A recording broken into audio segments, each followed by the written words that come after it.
That is That's yummy. Woo! That's good. Trying to get in there, the Western look. European. Thank you so much. Okay, listen. You're borderline harassment every time. We're ready whenever you guys are. So sorry. I have to just peel this now. It's starting to melt. What is it? You call it a candy stick? So I just want to ask all the viewers in our beloved continent, what do you call this thing? Just take a moment. What do you call it?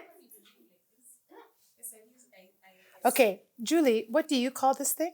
A candy stick. You call it a candy stick? A candy. Does it look like a stick? It is, with a hook at the top. This, I want to introduce you Yes. to a worldwide holiday favorite called the candy cane. These things Candy you get at the fairground. cane. What is, pray tell, what is a fairground? This is where you do your trading? Amusements, rides. Those are called amusement parks. Yes. No, you do not. This is a worldwide Christmas classic called a candy cane. Welcome to Mixed Feelings Over Mixed Drinks. Every good conversation has its key ingredient. Just like every cocktail does. Sometimes spicy, sometimes sweet. And a little bit of the unexpected. Always. So every now and then, Julie and I are going to be getting together, mixing it up, having some conversation. Cheers to the weekend, Julie. I'll drink to that. Welcome to Mixed Feelings Over Mixed Drinks. Hi, Lily. Hi, Julie. Karibu sana. Welcome back. Karibu tena. Look at me and my Kiswahili. The holidays are here. They're here with force. Yeah. We're now squarely in December. We are.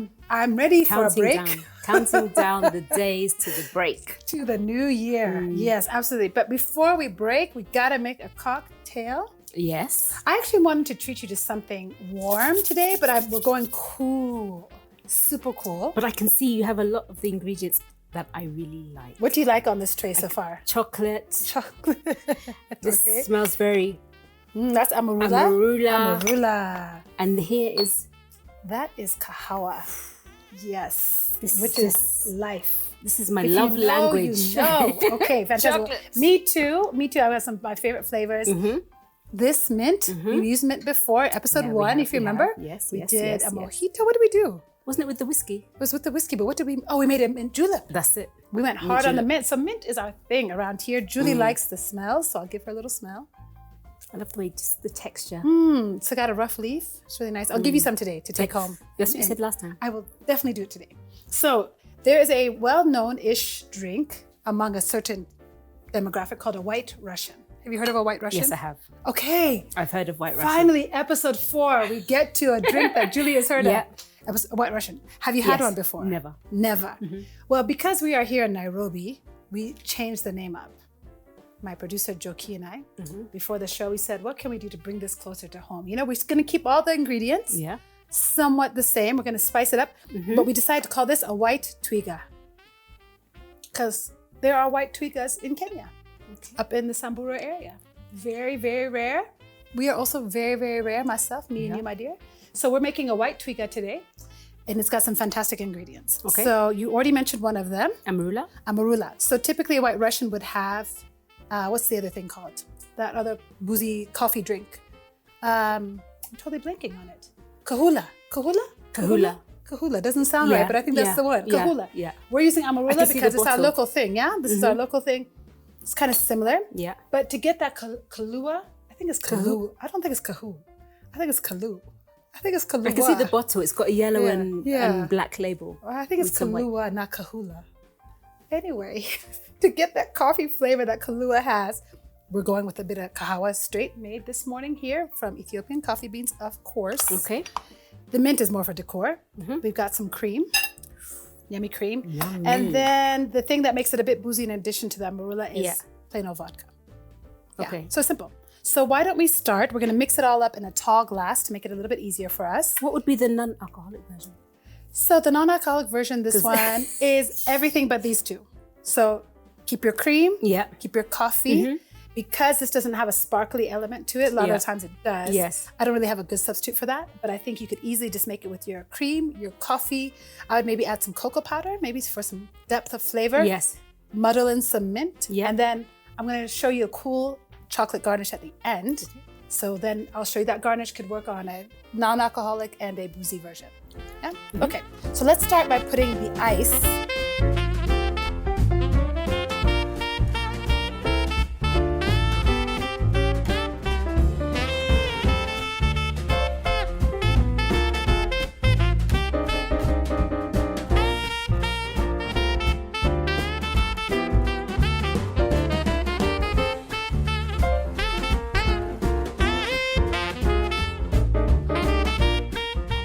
So we're gonna pour this in here. We're gonna pour both glasses. Again, we want the ice. So I know that's a little bit drippy while it goes, but keep the ice. And you can you see what's on my glasses? These are the Nairobi skyline. So I had these from a local craftsman who recycled some wine bottles and etched the Nairobi skyline. So the recipe says to top it with more cream. This is calorific. That's not a word. Tell my waist. Yes, I'll tell your waist. True. That's fair. Okay, so we're gonna garnish. We love to garnish around here. So we're gonna throw that into one of yours. I'm gonna throw this into mine. Looks so pretty.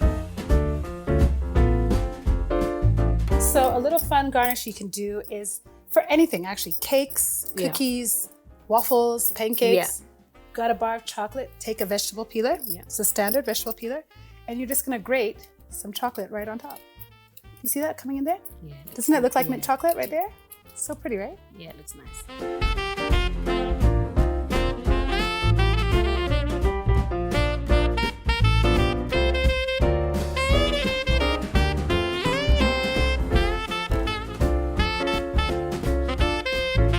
You want to cheers first, or you want to just take it like, let me just drink this thing.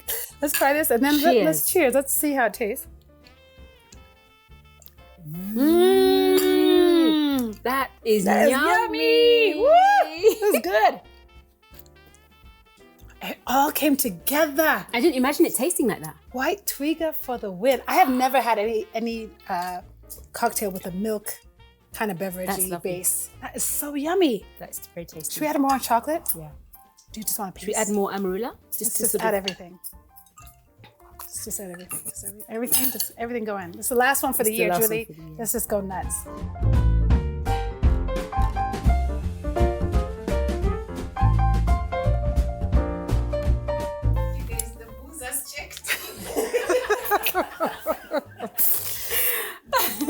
You guys don't think this was a lovely addition?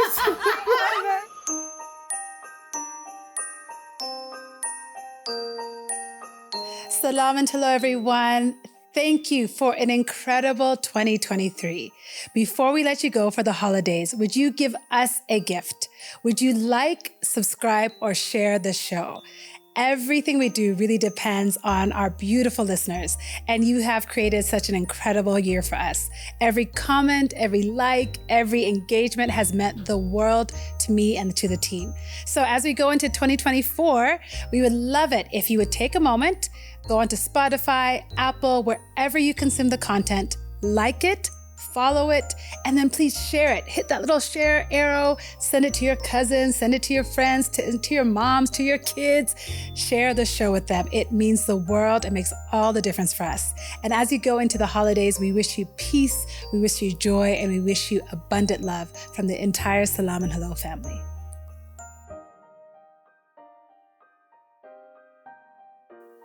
But can I just add, this generation, what happened to bras? I don't know. They just don't wear them. I just thought I'd throw that in. Yeah, it's true. I don't know that they wear the underpants either. What happened? Yeah. It's like, just wear a bra. It's okay. It's okay. I don't think they wear underwear either. I don't think they wear either. Bras, it's like they're allergic. Yeah. You know, it's so true, because you'll be walking at somebody, looking at them like you, and then they turn around and it's an X. Like just there's two strings connecting their shirt. Yeah, it can be even a turtleneck, completely backless. And no bra. Yeah. I don't know. I struggle with that. I guess you win some, you lose some. I don't know. Yeah. Because I will also say, I also like that thicker girls, full-figured girls, are also feeling free. I think that is beautiful. The camera's not on. Is it on? Looks on. Looks like it's on. You have a problem with thick girls wearing that? Why, Julie? Sometimes, not all the time. Okay, what is sometimes? Define. There are some outfits which just need a bigger body, and there are some outfits which don't. Okay, some outfits need a bigger body, some outfits do not need a bigger body. Yeah, they need something which is a bit more slender. But who's that for, the viewer or the wearer? Sometimes it's just, as the viewer, it's like, I don't want to view this, change the channel. Yeah. I There are think some things. Okay, how do you feel about older women our age wearing whatever they want? Crop tops, short shorts. Sometimes I'm just like, you need to be at home with a dira on. A dira being the what we call sedaria, like the big loose things that you can tuck into your underwear to hike it up on the waist. Yeah. I agree to disagree. Yeah, but this is our time to be free. It is. It is our time to be free. And it's not about fat shaming. Okay, what's it about? It's about being comfortable in yourself as well as for those around us, I think. I think it's being considerate. Well, okay, so let me put it in context. You're out at Sarit Center, Christmas shopping with your family, enjoying a coffee somewhere. That's appropriate or not appropriate for me to then stroll through with my thigh-high, crop-topped Christmas outfit? Thigh-high? Yes. What does thigh-high mean? Thigh-high. That means, no. Thigh-less. Thigh-low. Thigh-high is like a boot. Crop top. No, short shorts. Short like top. a booty. Yes. Or V-neck, a deep V-neck. Top. And a booty short? Yes. With the comfortable in my skin. Cozy within. I believe those are the words of the one and only Beyonce. I suppose it would be interesting conversation whilst having coffee. Between who? You and I? Or you and your family? Me and my family. Because they'd be like, there goes Auntie Lily, or what? Duck. You would avoid me? You would avoid me? Julie! After all these cocktails together, you would be ducking. Yeah. Wait, now I know who you are. I'm only joking. You're not joking. This is the truthiest you've ever been. Go, Ben. Quickly. Ben would be with me. Aye. Next to me. True. Mm-hmm. Yeah. Sad and quiet, but he'd be with me. Yeah. You duck. A duck. This is fascinating. Yeah. Okay, so let's flip it.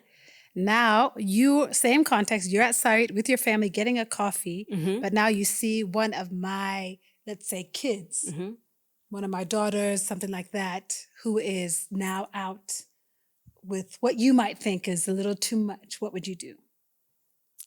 What would I do? I'd go and like the dungaroos. What were you talking about? The dungaroos? Yeah, the little things just covering the nipple. Just covering the nipple. I would ask them. I would talk to them. You would talk to my child. Yeah. What would you say? Because it takes a village. It does. I believe in the village. Yeah, I believe in the village. So I would say, you know, how's everything? Just gather. Are you okay? Are you okay? Start conversation, and then. Okay. I have a shuka in my bag. I always carry a scarf. You anyway. You're the fashion police like that? No, but not fashion police. The po is here. I carry it because in case it rains, I don't get my hair wet. I always have a scarf. Or if you see a niece who needs additional clothes. Just to tie it at the back. And then Lily. Yeah. Yeah. Guess what? Aha. Yeah. This is so fascinating. I mean, it's fair. I guess I can see your concern, your love as a parent, as a family member, all that. But I don't know. I just feel like there is something so liberating now for women of our age, thicker women. I happen to tick both those boxes that what did not exist 10 years ago. Do you know what I like? I like when women are together as women, being as comfortable and free. I love women being together in spaces together, just being free. Yeah. And so when that happens, but when maybe it's in Sarit Center, I just think the context matters. Yeah, the context for me really matters, because then you get somebody ogling at you and all of that marimbo, blah blah blah, and I just think, I can't be bothered. Yeah, I hear you. Can't be bothered with that. It's just so off-putting. I actually appreciate that. I think what you said about women being together and being completely free is a quite powerful and beautiful thing. Beautiful. I think you're right about that. Even There just might be being something naked, there. you do skinny dipping. We've done that at Friends House on book club, we'll just jump in a pool and we're all comfortable. Yeah. But then when you're somewhere and there's wrong attention or horrible, unwanted attention, it's just... 100% on the unwanted attention. Yeah. I hate that we still live in a world that we are navigating that. Yeah. It reminds me, my sister and I, we went, after my brother got married, we went to a Moroccan spa. Have you ever done Moroccan spa? I'll tell you a story about a Moroccan spa. They told us, okay, come on in, welcome. We were in Ethiopia. And, they have you undressed but give you a robe. Mm-hmm. And then they give you those disposable panties. I don't even know what that thing is. That fit people who weigh 40 kilos or less, number one. Can we get some all-inclusive disposable panties, please, for Christmas? That's what I want in my stocking. So they give us the disposable panties. We both look at each other like, we're not wearing this. This is not going to work for these bakala behinds. So we put on the robe, though. Then they took us into this big room, and then they're like standing there like this. I was like, high five. How you doing, sis? She was like, give me your robe. I was like, I will not. And she was like, yes, you do. There's no way for us to scrub you. And then she started to tell me, we're scrubbing you from here to here. First it's like a rough scrub, then it's a soft scrub, then it's a mud scrub, then it's a steam, then we wrap you up, then we toss you in the oven, come out. You're all cooked and shiny. I was like, what? So my sister and I both had to give her our robes. And at that point, we were as God made us in the garden, naked and unashamed. And then she started to do all the things. After we died of laughter for about 10 minutes, then we forgot. And we had a good time. But it was just me and my sister, so it was fine. I was with a group. You were with a group? Yeah, so we walked in and we were looking at each other. And one of my friends said, this takes our friendship to a whole new level. Yeah, when they can see your episiotomy scars, this takes it to another level. It's like, oh, yeah, you have it's basically like getting a tattoo together. Yeah. This is a permanent situation now. You never forget it. Once seen, cannot be forgotten. Cannot be unseen. Cannot be unseen. But I do think that in Africa, we're freer like that. I remember growing up in the U.S., in gym class, you have to change from your PE kit to something else or from your clothes. Yeah. To be, and everyone was like, in a corner. But that time you're changing, your body is just something else. And you're just like, not true. No one's seeing what has just been on my body for the last 2 months. 100%. 100%. And I see you in January, you look one way. In April, you're not who you were in January. Yeah. But then I find in Africa, we are a bit more free. Yeah. But yeah, okay, so I take your point about the all-women environment being the place where you break out the braless, booty-short outfit. Yeah. That's what I'm going to do for your birthday next year. I can't wait. I can't wait. It's going to be fun. Photos. Oh, yes, it's going to be like... It is. I'm just wait. Listen, after you live all these years under the patriarchy and under... everything else, you're just like, I got to be me at this point. At 47, if I'm not free, then what am I waiting for? 48? No, thank you. That's why next year, the bell has rung. It's time. It's time. On that note, cheers. Cheers. So this group of women that you were just talking about, are they part of the people you're going to see over the holidays? Are you going to be getting together with groups? No. These are girlfriends from... Girlfriends abroad, so all in the UK. Okay. So I saw them over the summer, but not over this holiday. So who are you going to see over this holiday? Just my immediate family. That feels some kind of way, huh? Yeah. Did you get to see them during since COVID? Have you seen? Oh gosh, the group. Yeah, okay. Yeah, they've been to Kenya. I've been to the UK. Yeah. I feel like last Christmas was the first time since COVID, right? 22, that I felt like we finally, because I hadn't seen some of my godchildren, for example, for 4 years. For 4 years, because they didn't come to Kenya 2019, then 2019, 2020, 21, then 22 because of COVID. That's such a long time. Such a long time. That was heartbreaking. It's heartbreaking. Really hard to be far apart that long, Yeah. But so for the people that you're seeing, any weddings coming up, any gatherings, any special occasions? None. No. I don't have any either, but I'm kind of glad. But I love a wedding. I love a wedding too. Okay, so I have a 50th wedding anniversary for my best friend's parents, which I'm looking forward to here in Kenya in December. But no weddings, I agree. Weddings are fun. I love weddings. But expensive. Weddings. Yeah. Remember we did ours last year. It was, that was something But else. not at Christmas. No. Which that's what gets me. It's the Christmas and the wedding and the school fees in Jan. Actually, I tell a lie. My cousin's having his ruashio. I can never say that. Kikuyus are... Yes. So his ruashio is in a couple of weeks' time. Is that the one where they hide the women underneath the kangas and you try and guess which one is your bride? I think that's the next one. That's the next one. Yeah. I don't want to Okay. embarrass myself and say what I think it's called, Okay. but that's the next one. This was now the families coming together. Cows being exchanged? Yes. Dowry. Dowry negotiation. time. Yeah. Is he doing it the old school way, kind of the They've been traditional? together for like 20 years already, but they just need, so they need to do it. They've never done it because, you can't, your children can't get married until you've done it. Really? Yeah. So is that what's bringing this I think about? maybe in time. The kids are Okay. not at that stage yet, but you have to sort of do it. So what's expected of you when you go to this event? Part with the money. Part with the money. Yeah. Towards the dowry. Towards the dowry. So you get this woman who's been around for 20 years. Yes. Oh, okay. I won't say too much because this is family we're talking about. But okay, so, and is there actual cows exchanged? Some are actual and the others are cash. Aha. What's a cow going for these days? I don't know a cow, but a goat's about 10K. 10K, 10,000 shillings. I think Kenyan cows shillings. maybe about 50K. Or am I being a 50,000 bit shillings? ambitious? Okay, Yeah. let us know in the comments. Does that sound right? I hear it might be higher. Yeah. Might be higher now. Because, the shilling is devalued this year, so it might be tragic. more. So how are you managing all the expectations around contributions, wedding aside, but just generally, our kids, our family, our friends, parties, church events, et cetera, et cetera. I think that's so fascinating and unique and very beautiful about the culture.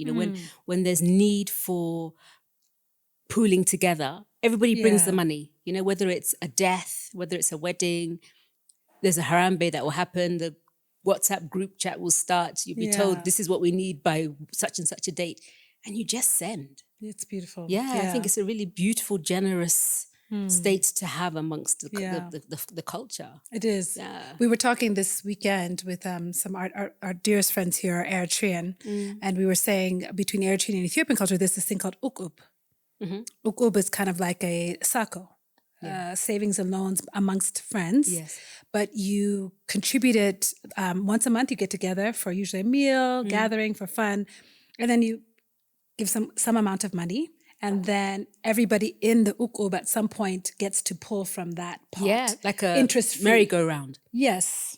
Yeah. I don't know what a merry-go-round is, but that's the idea. Yeah. Yes, that everyone gets a turn and it's interest-free capital to then invest in a business or buy something you need, school fees, whatever it might be. It's a really beautiful concept. And our dear friend's dad who was with us was telling us, and he's in his mid-80s. So he was telling us particularly the immigrant communities in Nairobi, when they came from Ethiopia and Eritrea during the Communist Revolution, during the movements for independence in Eritrea, the community here was quite close. Yeah. And so this ukub kind of created a community amongst people who were looking for home. And on top of that, made everyone get together. Absolutely. And you would have a soda, you'd have some food, and everyone would contribute. And that's how you got things done. I don't know if that really exists as much in our modern. Does it? Yes, it does. Are you a part of something I'm like part that? of many chamas, table banking, merry-go-rounds.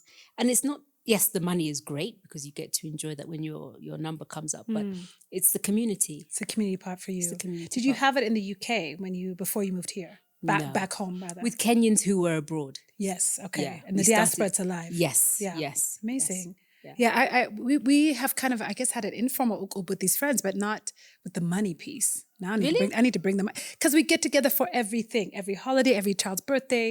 Like when our daughter was baptized, they were the ones who hosted the lunch for her, things like that. But not the money piece. We didn't put the money in. But maybe now not meaning this in a bad way, but maybe the money isn't such an important part now. We're grateful. We're blessed. We don't have that immediate need for capital. Yes, that immediate need isn't there as to get before. home or whatever. Yeah, that's true. That's true. So how are you handling kind of everything that comes with the holidays? The stress to give, the emotions, the absence of loved ones. How do you navigate kind of everything that comes with the holidays? The stress, all of that. Well, we have moments like this. And moments with friends of just sort of talking about, but I suppose technology nowadays, you don't feel so apart. True. So that makes it's not as painful. But I think just being able to have small pockets of times with people who are here, but still connecting with the ones who aren't. Yeah. Yeah. Technology makes it easier, but I don't know. Have you found good hacks for the technology piece so it doesn't feel like, okay, we have to take this call, then we got to call show, then we got to call? No, you just do it. Just do it. Yeah. And because they're doing, a lot of my close friends are traveling. I've got friends going to Ghana over the Christmas and then to South Africa and Zimbabwe. So it'll be just sort of connecting with them through technology, pictures, just seeing what they're doing and just trying to make it work. I was thinking about a friend who recently lost his job and is looking at these holidays quite differently than he was a few weeks ago when he had a job. And just really thinking about what is it like when you also face the holidays with an unexpected loss of some sort, whether that is financially, whether that is emotionally. What's your sage wisdom for managing loss during this season? It's hard because with the loss, the pressure is still there and the expectation of family who want things. Because as much as we try to be reasonable, because we can understand that this has happened, we still want, our dreams are still there. We still desire something. So it's managing expectation and just being honest. Because in the West, people get themselves into so much debt around Christmas. It's unbelievable. Buying things that they just can't afford. And then come the new year, they're struggling. And in Kenya, January is one of the toughest months. Yeah. They've got school fees, everything. So it's being realistic. It's being able to be honest with what you can afford, what you can't, just say no, and just have a happy time together with, even in a simple way. Because, we assume it has to be great and grand and lavish. No, it doesn't. It's about community. It's about family. It's about time. Absolutely. The last episode we were talking about those 500 shilling and less gifts. But I'm also remembering the years where we've done, so my book club does this gift exchange. And actually the gift is meant to be something you already have, that you love and you cherish, that you want to gift to somebody else. So not something that someone, but re-gifting something that you value. Does that make sense? Yes. So this is not a gift that you gave me and I never liked it and I tossed it aside and forgot about it. This is like, for example, 2 years ago, so I gave my most favorite book in the world is the book I contributed. Wow. Because I love that special. author. Exactly. And I cannot find that book here, but that book has been such a guide for me. It's actually Anne Lamont's Traveling Mercies, for anybody who's wondering. I just love Anne Lamont. I love that book. It's and so I gifted that because it meant so much to me. And it was a hotly contested item. So just back to your point about what matters is being together. I just think about maybe we should create these holidays where the gifts we give are actually things we cherish. Like I can think of, for example, like a bowl that my mom gave me when I got married. That's beautiful, but really the value to me is sentimental, right? So my daughter who's graduating college, starting hopefully her first job and her first apartment and all that soon, would probably cherish that gift, right? As much as, and why wait for a wedding or a graduation to give it? Give it now. It's come from the heart. Yeah, it comes from the heart, and it would give me such joy to see that live on in her home, her future home. So I acknowledge that you're also a psychotherapist and you specialize in supporting people through the holidays. And I know so many people who are also going to this holidays with a lot of grief. The loss of loved ones really peaks at this time and they feel it. Beyond that, this has been a tough year with inflation, conflict worldwide, which we've talked about numerous times on Selam Hello. Is there some general advice that you could give to those of us who are supporting those who are grieving or who ourselves are just grieving loss and find the holidays really hard? I suppose it's to not try and manage it alone. Because, in the holidays, we try to think, okay, we've got to be merry, we've got to get into the festive season. But if you're struggling, you're struggling. Yeah. And being able to reach out and just let somebody know that, I need help at this time. Yeah. I'm not coping. I'm struggling with the grief, the loss, unemployment, no money, just being able to have honest conversations and know that there are people there, because this is the time of year when people are together. Yeah. And as much as we say we want family and support, cabin fever is real. Right. When you're together in close proximity for many days, it's hard. People, even if you think back to COVID. Absolutely. So it's being able to reach out and ask for support and to get help, which is there. This might sound silly, but because we're friends also, could you give me, what is a line? Sometimes the actual saying I need help can be the hardest part. Yeah. because saying I need help, those words exactly don't roll off the tongue. Is there a phrase that you find people can actually manage to say to others when they do need help? Yeah. Maybe even I need to talk. Yeah. Yeah. Let's give me 5 minutes. I need to talk. Yeah. Yeah. Because then it could be anything. Sure. Yeah. So but help kind of feels a bit vulnerable and a bit exposed. Exactly. That you're not coping. Exactly. Yeah. And I think about the people who probably, oftentimes, I'll speak for myself, need it most are those who other people assume have it together. They might be the person who's hosting everything or organizing the, what was it, the Rosario? Yeah, ratio. Ratio. Ratio. People who are hosting that, who are managing that, who are doing the shopping. They're the ones who need to talk for 5 minutes because it's been a long year and maybe no one has known what they're going through. Yeah. Yeah. I hope people can find those people because as much as we laugh and have a good time, we both, care deeply for those in our lives. Yes. And we will make sure we link in the show notes some resources for people. That would be a good idea. Because I think that the mental health during the holidays is not easy. Not easy at all. So I have crossed off booty shorts from my Christmas list for you. Praise the Lord. I'm going to add a good support bra for you on the list. Cross your hearts. What else, Jules? What is on your Christmas list before we close out this year of mixed feelings and drinks? What's on your Christmas list? For me? Yeah, for that you. I would want? For us. I have something, so I can't wait for you to ask me. I don't know. This year, I don't want anything. You don't want anything? No, I really don't want anything. Okay. I feel that Thanks for making me feel super about what I feel that my plate is full, honestly.